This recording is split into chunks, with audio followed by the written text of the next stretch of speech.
Hey welcome back to our channel Jalkhabar homemade. So এবারে যে জিনিসটা দেখাবো সেটা হচ্ছে হাঁসের ডিমের ডেভিল, যেটা ফেমাস। আপনি যদি বলেন পাওয়া যায় কোথায়, নিরঞ্জনাগারে, যেটা গিরিশ পার্কে অবস্থিত। নিরঞ্জনাগার একটা উত্তর কলকাতার পরিচিত কেবিন, অনেক পুরনো দিনের কেবিন। সেখানে এই পাওয়া যায় জিনিসটা, ডিমের ডেভিল, হাঁসের ডিম মাটনের কিমা।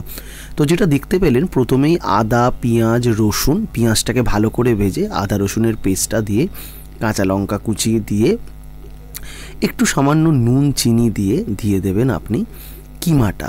একদম লেই করা মাটনের কিমা, যেখানে মাটনটা থাকবে তার সাথে কিছুটা চর্বিও থাকবে। সেটা দিয়ে ভালো করে কষিয়ে যখন কালারটা অনেকটা চেঞ্জ হয়ে যাবে, তখন সেখানে দিয়ে দেবেন আলু সেদ্ধ করে স্ম্যাশ করা। সেটা দিলে অনেকটা জিনিসটা থোকো হবে, জিনিসটা গ্র্যাব করতে সুবিধা হবে। তারপর দিয়ে দেবেন একটু পাউরুটি। অনেকে পাউরুটি না দিয়ে ব্রেড ক্রামসও দেয়, সেটা আপনাদের চয়েস, কোনোটাতেই অসুবিধা নেই। তারপর যে জিনিসটা তৈরি হবে সেইটাকে ভালো করে হাতে চেপটে একদম পুরো আটার মতন মাখবেন। কোনো রকম ডেলা যাতে হাতে না ঠেকে, একদম লেই বলে না, সেই রকম হয়ে যাবে। এবার হাঁসের ডিমগুলোকে দু টুকরো করে নিন, গোটাও দিতে পারেন, 4 টুকরো করতে পারেন, সেটা আপনাদের ইচ্ছা মতন। দিয়ে যে প্রসেসটা আমি দেখাচ্ছি এইভাবে করবেন, জিনিসটা সম্পূর্ণ একটা ডেভিলের শেপে হয়ে যাবে।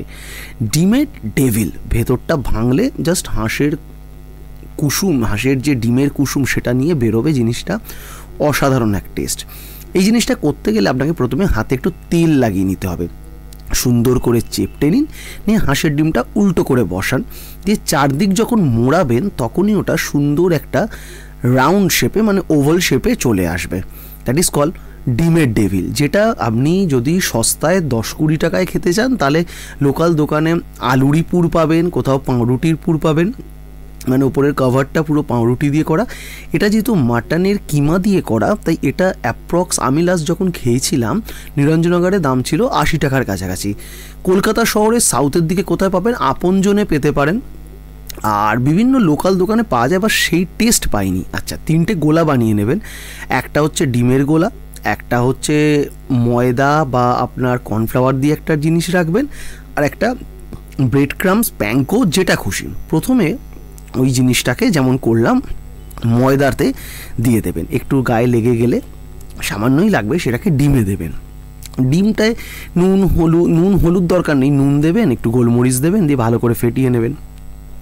এবার সেটা আবার প্যাঙ্কোতে দেবেন। ডাবল কোট অবশ্যই করবেন, কেননা এটা একটুখানি ফ্রিজে খানিকক্ষণ রেখে আপনাকে শুকোতে হবে, বা খোলা হাওয়ায় রেখে শুকোতে হবে। সেখানে অনেকটা জিনিস টানবে, ময়েশ্চারটা কমবে। তো সেক্ষেত্রে একটা যদি মোটা প্রলেপ না হয়, খুব মোটাও হবে না কিন্তু জিনিসটা খেতে ভালো হবে।